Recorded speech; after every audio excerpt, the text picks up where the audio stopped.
Hey, what's up? It's Don and Jim and Eddie, and we had a little downtime before we started filming that metal show, and we felt like interviewing somebody. Luckily, Joe Elliott from Def Leppard was walking by the studio.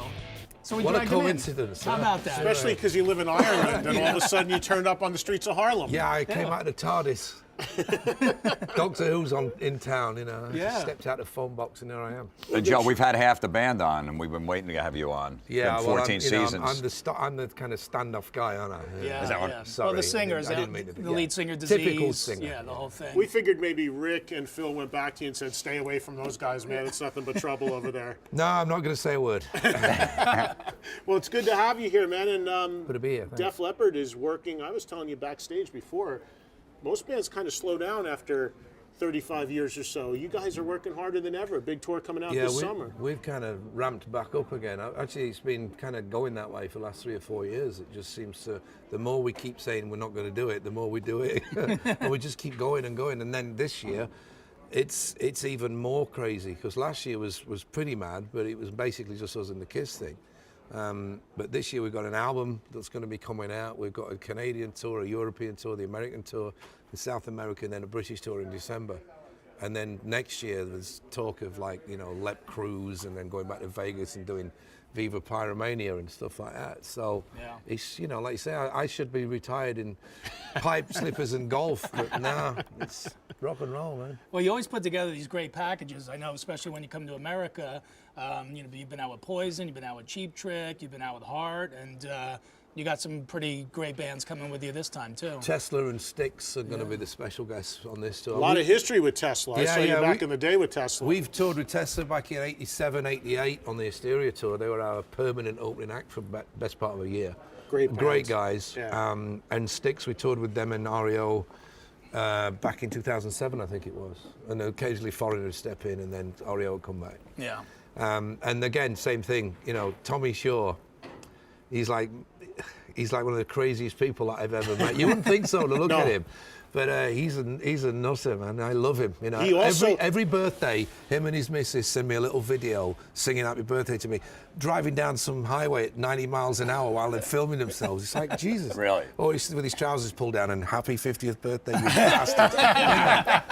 But you know what's crazy? Love him. You know what's crazy about Tommy Shaw is he looks like, and we've had him on the show. You got to watch out for the quiet ones. Yeah, he looks like he's never had a birthday. The guy doesn't age. No, he looks about 12. It's weird. I don't know what he's on, but I want some of it. Joe, speaking of crazy, the first time I saw you guys in 1981 High and Dry tour, you're opening for Ozzy with Randy Rhoads. That's right, yes. What did you think of a young Randy Rhoads at the time? He was a beautiful human being. Great guy, lovely guy. Barely said a word, but he wasn't being standoffish. He's just so quiet and shy. But he was always, he'd just do it with a nod. You could have an entire conversation with a guy without opening your mouth. He talks with his guitar, He was amazing. He reminded me so much of Mick Ronson. Everything about him. He looked like Mick Ronson. He stood like Mick Ronson. He had that tone like Ronno did, half open wah-wah. Great. He was a fantastic foil for Ozzy. They were such a great team, and it's such a shame, literally, within about 3 or 4 weeks of that tour finishing is when the plane went down. And Did you see a superstar in the making when you're watching him every night? Yeah, seriously, to me it was like Van Halen 2, if you like. There was Eddie and there was Randy, and they were both widdly, but they were kind of totally different styles. I think Randy's was a lot more classical based. Right. So it lent more towards the European stuff like Uli Roth or Matthias from Scorpions or Michael Schenker, friend of yours. But he was like, it wasn't speed for the sake of speed. He really was genuinely a great player. There's melody in it. Yeah, lots of melody. Talking it about... It worked great for Ozzy because he needed something to really project him after. I mean, you don't leave Black Sabbath and have an easy ride of it. Right. And it would have been interesting to see how. I mean, Ozzy did really well as a solo artist, but it would have been really interesting to see how far he'd have gone if it had the chance for that to become like Tyler and Perry, Right. Yeah. Yeah, but unfortunately, they said that Randy said many times, and Rudy Sarzo wrote in his book that Randy was leaving after that second record if he hadn't passed away. He didn't want to do it. Yeah, he wanted to do some kind of jazz stuff and teach and all on play. Classical, How crazy was Ozzy on that tour? Any crazy Ozzy stories? Yeah, he was pretty crazy. I couldn't really divulge. Could you hang with him? I will tell once, because I've told you before, and in fact I did this at the Rock Awards last year in LA. But we were playing the Stanley Theatre in Pittsburgh, And he always came in to say hi and stuff. He was not standoffish at all. In fact, him and Sharon were very supportive of a fledgling Def Leppard back in those days. And he came into our dressing room about 7:15. We were due on at 7:30, and he'd had a few drinks by then. Right. And he was just being Larry and messing around. But he went over to the window, and it was one of those, you know, you see them in these movies where there's a fire escape outside the window and it's a sash thing. He just lifted it up and took a pee out the window, but he didn't realise that his fans were queuing up underneath to get in. So he was actually peeing on his audience. You know, So anybody in Pittsburgh that got wet that night, out of our dressing room, it wasn't us. it was Ozzy's pee, at least. You know, we talk about the early days, and I mean, I go back, and I think we all go back to the very beginning of Def Leppard. We were all here in the U.S. junkies for Kerrang! Magazine. We all got totally sucked into that world of the new wave of British heavy metal. And, you know, I know you've had your opinions about whether you were ever really part of that scene, but to us, it looked very much like that, and it was presented that way to us. And it's interesting because I saw you the first time, as I was telling you before, opening for Blackfoot here in New York. And then Pyromania, you're opening for Billy Squier, really giving Billy Squier a run for his money. And shortly afterwards, you're headlining arenas on that same tour. The rise of Def Leppard seemed to happen so huge, so quickly with Pyromania. And I wonder, I mean, you're still super young at that point. Could you ever have been prepared for that? How did you handle it? Well, yes and no. We were 7 years into being a band by then. You know, we formed in 77, so at least a good 6 as a working band. When you think about it, that takes the Rolling Stones to 1969 on the same equivalent. And look what they'd achieved by then. I mean, all the great British bands, they were off from the first single. Love Me Do, bang, Beatles are there. You know, they're already there. By 1964, there's 6 million people at JFK watching them come through, you know, customs. That didn't happen to us. You know, it took us 7 years to have it took us 10 years to get our first hit in England. But so, see, here in America, we saw this 2 or 3 years because On Through the Night was 80, and that's when you first registered. When we came with us. over here on Through the Night, the album almost broke the top 50, not quite. We were opening for Pat Travis, and we started our American love affair, if you like, at the Santa Monica Civic. And, you know, we hadn't got a clue that anybody knew we were, but we went out, the lights went down, and there was a couple of shouts for Wasted and Rock Brigade, and we're like, oh my God, they've heard of us, you know.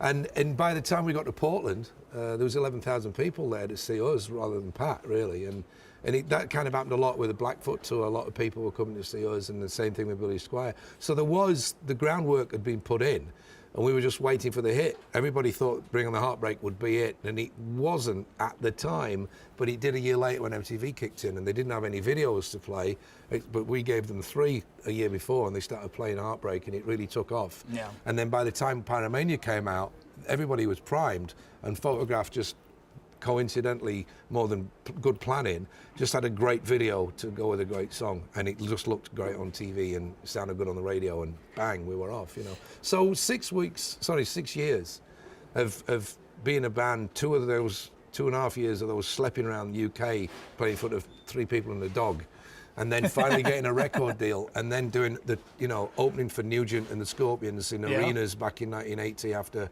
doing theatres with Travis and Priest, and then going out with Blackfoot in clubs and theatres, and then Ozzy in theatres and arenas and sheds and stuff, and then Billy Squier in huge big arenas. We were ready for it by then, yeah. You said backstage that you started the Pyromania tour off at the Marquee in London, 600 people, and ended at Jack Murphy Stadium in San Diego, 55,000 people. Yeah. Headlining. Yeah. Yeah. 6 months. It was pretty crazy. And that was the Pyromania tour. Yeah. And of course, everybody, obviously, the video for Photograph is iconic.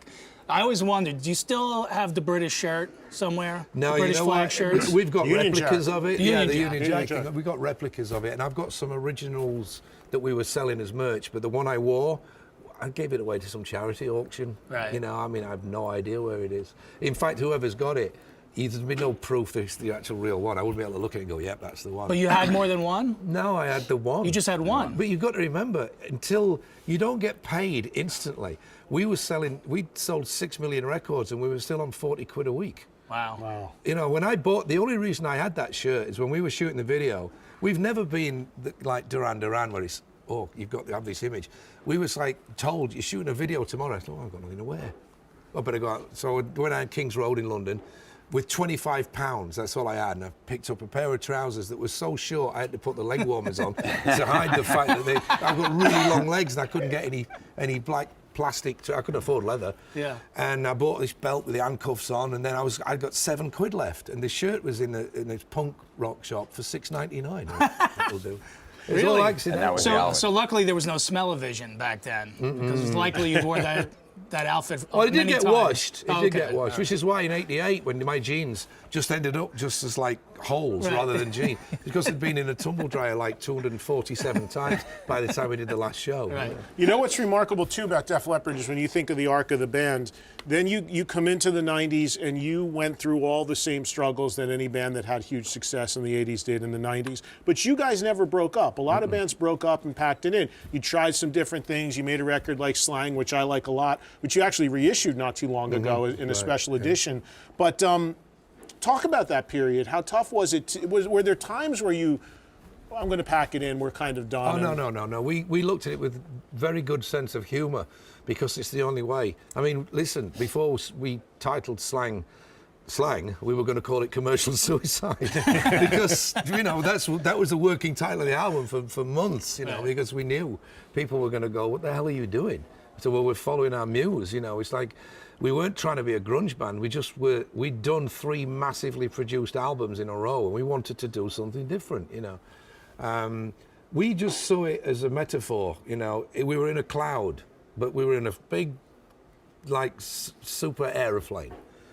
And sooner or later, we're just going to come out the cloud the other side, and it's going to be a nice blue sky. Yeah. And we started seeing light at the end of the tunnel when we started hearing bands like Sugar Ray, who were putting out this 3-minute pop rock stuff that was like happy, as opposed to the kind of shoe-staring like stuff that was coming out of Seattle for a long time, Yeah. As great as it was very dour, It wasn't very uplifting, And coming from the era that we did, watching people like Bon Scott, Phil Lynott, Freddie Mercury, who were like, prancing around, David Lee Roth prancing around, to see and the English bands were doing it as well, wearing their parkas and staring at their shoes, and everything sounded like a Thursday afternoon in February. It was overcast and windy and horrible. It's like, where's Hollywood gone, And it started to come back in like 98, 99. Yeah. Which is why when we went back to doing Euphoria, which was more like a Def Leppard record, it wasn't like us copying out. It was like it had been 8 years since Adrenalize was recorded. It's like that's pretty much the length the Beatles were together. And we were thinking, well, we can now go back to doing this because A, we're good at it, we've got that other thing out of our system, and we aren't afraid of who we are anymore. We are a pop, rock, pop metal, whatever you want to call us, band that really hone in on the vocals more than the guitars. I mean, that's a fact. And you keep the this is a huge thing because it's a huge peeve of mine. How many shows we go to and bands are putting vocals and stuff on tracks and not doing it real? No. Kudos to you guys, because if any band could make a case for stacking vocals fake on track with your vocals, you guys do them real, warts and all. It's unbelievable, man. It's so cool to see that you do that. We work very, very, very, very hard at doing it. We're just blessed. And you deserve the props for it, because a lot of people don't realize how many guys are putting that stuff on fake tracks. We've never used tapes. I mean, we've used loops and stuff to help Rick out on you can't do a song like Rocket with one arm. You have to have, it's an orchestra of drums, so we do a few loops. But Larry Mullen uses loops, and he's got 2 arms. Most drummers use loops. Right. They all use percussion things to kind of enhance what they do. Rick, obviously, for obvious reasons, is on a song like Rocket, he's going to need them. For the majority of things, he's played 99% of everything on stage, and all the vocals are absolutely live. We've never used samples because it's just not British. It's not proper. And all 3 of us were at a really pivotal show in your history. We all did a special from Download. Was that 08, 2009? 2009, which was a heavy moment for you guys. We were out in the crowd watching in England, and that was the first time you had played Download with, since Rick's accident, right? And I know that was a really emotional show for you guys. It was 25 years almost, 23 or something like that since we played there, and it was Rick's first gig back, first proper gig. We did a couple of warm-ups in Ireland, and then he was on stage in front of 86,000 people. And you could, we made a plan beforehand, like, we're not going to acknowledge, we're not going to play him up. That's just hamming things, He's just in the band. Doesn't matter if he's got 1 or 3 arms, it makes no difference. But The as the audience gig went now. on, it just became obvious. It's like, I turned around to Phil and said, I can't not do this.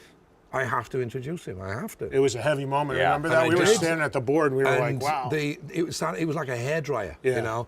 And so that was a big part of our acceptance in the UK, because we kind of not really been accepted much in the UK. They all thought we'd sold out to the American dollar. It might have been that song called Hello America on Through the Night. But you know, I mean, I wrote that in the basement stores of a factory I used to work Right. in. It was just me having watched things like Starsky and Hutch or anything Yeah. with palm trees. in Hey, it, we going, were cool with it, I want to man. go there, you know. Yeah, we I like thought it. people would get it, but punk kind of kicked me in the nuts on that one. But you know, we did the '86 gig. The album came out a year later, and it was #1 in England. So the first time we'd had come close to the charts over there. And then to go back there 23 years later, whatever it was, and I did the same thing. I did this like totally off the cuff, 11 minutes rambling speech about Rick, you know, and you could hear a pin drop. They were all there for us, you know. And when I finished, and he stood up, it was like he was bawling his eyes out, you know. And I was like, "Oh, Rick, stop, sit down." Did it bum you guys out that your country didn't accept you guys? There's always like a love-hate relationship with Def Leppard. It It took a didn't while. bum us out, but it was a bit frustrating, you know. But the frustration was kind of, it was tempered by the raging success in the rest of the world. It's like, well, if they don't like us, you know, Right. what are we going to do? But then eventually they did, and you know, we've had more #1 albums in the UK than we've had in the States. So you know, it's kind of changed around a little bit. We Yeah. could obviously talk about past stuff here for hours because there's so much to get into. But let's talk about a few things going on currently. First of all, the time we're doing this, you're very close to finishing, I guess, a new Def Leppard record, Yes, right? indeed, yeah. What can you tell us about it? Well, we started about a year ago thinking about making a record. So we all came over to my studio in Dublin for the month of February, thinking, well, you know, let's just record some songs. Maybe we'll do an EP. We were kind of figuring a year ago, and this is the strange thing about the music industry now. Even we don't know what we're doing anymore.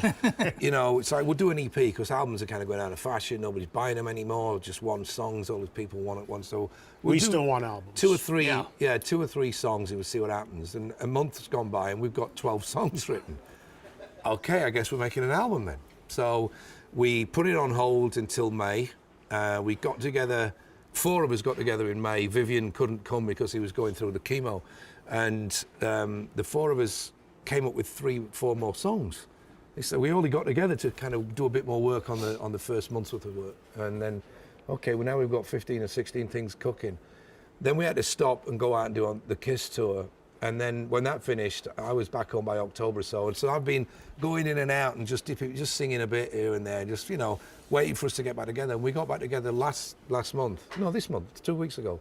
The guys came over for a couple of weeks, and we pretty much put all their stuff to bed, all the solos, backing vocals. So it's just down to me now we're a couple of lyrics short and a couple of vocals short, but the rest of it's done. It's probably going to be, I think we've got 15 songs all together. So you got an album. We've definitely got an album. Yeah. And it's so great that Vivian is well enough to participate. Yeah, absolutely. and He was obviously back come here a couple of weeks ago, and he was like doing everything that Vivian does, which is some fantastic vocals, great solos, along with Phil, you know. Now, will Phil? This is a big thing with our audience. Will Phil's abs be ready for the 2015 tour? His Yeah. abs are always ready. They're always ready, They're okay. ready when he does sit-ups in his sleep. I said to Phil once, I said to him, I said, you know, what do you do when you want to really just go off and go crazy, like eating? Like you just have that cheat day. What do you do when you want to go crazy on your diet? And he goes, well, all right.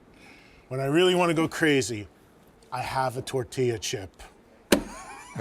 A tortilla chip. A little That's- He's a different. liar. A little different than the early '80s, Joe. When Right? he wants to go off on one, he orders an Indian. And he has an Oh, Indian like the Indian. rest of us. Yeah. Oh, okay. He'll have a big old Indian but then he'll go to the gym for 15 hours. to burn it off. And there's Joe, it's a another. little different. It's a little different back in the day in the '80s with what's backstage with juicers and Yeah, and yeah, kale yeah, and, yeah. and ginger and all that stuff. Yeah, Compared the to what, spoons have got bigger than they did back in those days. And there's another thing, a project that's very near and dear to your heart outside of Def Leppard that you and I have talked about a bunch that maybe people don't know too much about in our audience, called the Down and Outs, which is a band you're doing on the side. Right. Tell everybody in a nutshell what that is. Well, in 2009, I got a phone call from the Hunters, Ian and Trudy, telling me, shh, don't tell anybody yet, but Mott the Hoople are reforming. Mott the Hoople are my favorite all-time band, and they all know this. All the band members knew this. And Trudy Hunter said to me, she says, they want you to participate in this reunion. So I'm thinking they want me to just introduce them on stage. Ladies and gentlemen, Mott the Hoople, No. Which would have been pretty cool. Would have been, it would have been cool. I did it for Ian once on one of his DVDs he did. But they want you to be involved more direct than that. They want you to open for them on the last night of the 5 shows at Hammersmith. I know, well, Leb can't do this. It'd be inappropriate for Def Leppard to be involved. So I said, well, how do you want me to do it? Well, Mick Brown, who was the promoter of these shows, also looks after the choir boys. And he says, well, they've volunteered their services, Spike's kindly standing to one side and they'll be your band. So basically, Paul Gearing, their guitarist, was my go-to guy. So I said, okay, this is what we're going to do. I'm going to cherry pick 10 songs that they were involved in after Mott the Hoople split. In other words, imagine a scenario where Jeff Lynne was opening for a reformed Beatles and he played Live and Let Die, Imagine, My Sweet Lord, that kind of thing. And that's what I did. I did stuff by Mott, which was what they were when Ian left. They did 2 albums with the abbreviated moniker, and a guy called Nigel Benjamin, who would go on to be in a band with Nicky Sixx called London. Okay. In the late 70s. He was a singer. Then they morphed into the British Lions, who had a relative amount of success over here, opening for bands like Aerosmith and Kiss. And I picked my 10 favourite tracks from Ian's solo stuff and Mott and British Lions. And it was going to be a 45-minute one-off performance, and that was it. We got together, we rehearsed for 2 days, went great, everybody done their homework. Wow, these guys are really good. We did the gig, filmed it for posterity, and then we went to the bar during the intermission, and we were literally pinned against the wall by half the audience going, some of them were literally men crying, going, I never thought I'd hear those songs again. Please tell me you're going to record them. And I went, oh, that never occurred to me. And so I said to the guys, after we'd watched Mott, I said, well, seeing as they are fresh in our DNA, do you want to record them? Yeah. And they said, damn right. So they went into a studio in the UK and recorded their bits, sent them over to me. I did mine and mixed it, and then we had the first album, My Regeneration. Yeah, real cool 70s vibe, piano-driven rock and roll. It just took off because it was supposed to be just like a postcard to a couple hundred Mott the Hoople fans. Yeah. But Jodie Best, my radio girl over here, she says, I want to take this to radio. So she, right in the middle of the BP oil crisis, when there's oil spills in the Gulf, England rocks, British Petroleum wasn't thought of very well. I came up with this song, came out with this song called England Rocks, and it went top 5. Yeah. So she says, I want to go with another one. So we went with Overnight Angels, and it went to #1. Great song. On US airplay for like 2 weeks, keeping Eric Clapton's new song off the top of the charts. And I'm going, I don't believe this. This is ridiculous. It's not even a real band. Then I went, actually, maybe it is a real band, because as soon as we had a #1, even albeit on just airplay, I'm thinking, well, we've got to make a second record. So it took us 4 years to get a hole in our, schedules, because they're a busy band and so are we. So we had to do it a bit at a time. That second album, The Further Adventures, took about 8 or 9 weeks to record, but it was done over about 3 years because we just couldn't get more than 3 or 4 days together. Right. I'm getting the rap sign, but there's one thing I just need to ask you real quick that I want to know that we're all very excited about if this could ever happen. For people that don't know, when you played your residency in Vegas, you were your own opening act under the name of Dead Flatbird, playing deep Def Leppard classics from those early records that we love so much. Will there be a Dead Flatbird reunion tour? Well, the singer was a bit of a dork. He was difficult. And he was like, threatening to quit, and he was being really kind of rude. Diva. I don't know whether Def Leppard would have them back on because he was disrespectful. He was trashing Def Leppard. Yeah, he was disrespectful to the headline act, Nasty to the crew, Yeah, but you know what rock and roll's like. Yeah. Who'd have thought the Eagles would get back together, All right, well, we'll hope for a Dead Flatbird reunion. Absolutely. I think we'd all love to see that. But more importantly, there's a lot of Def Leppard activity coming up for everybody here in the U.S. There's, in addition to Don's signed High and Dry record, there's also a tour that's going to be hitting 50 cities across the U.S. and Canada. It'll kick off on June 23rd in Tampa, and on that tour, also Styx and Tesla, 2 great bands, along with Def Leppard. Tickets are available now, and the tour will continue through October, so no excuse not to see a great summertime triple bill, headlined by, of course, Joe and the great Def Leppard. So check that out and look for dates and tickets in your area. Thanks so much, man. Beautiful, man. This was Thank you, Joe. overdue. Thank you, Joe. We're glad Appreciate to it, man. finally have Thank you. you, man. And come back and do the whole boat with us Absolutely, sometime. of course I will. All right.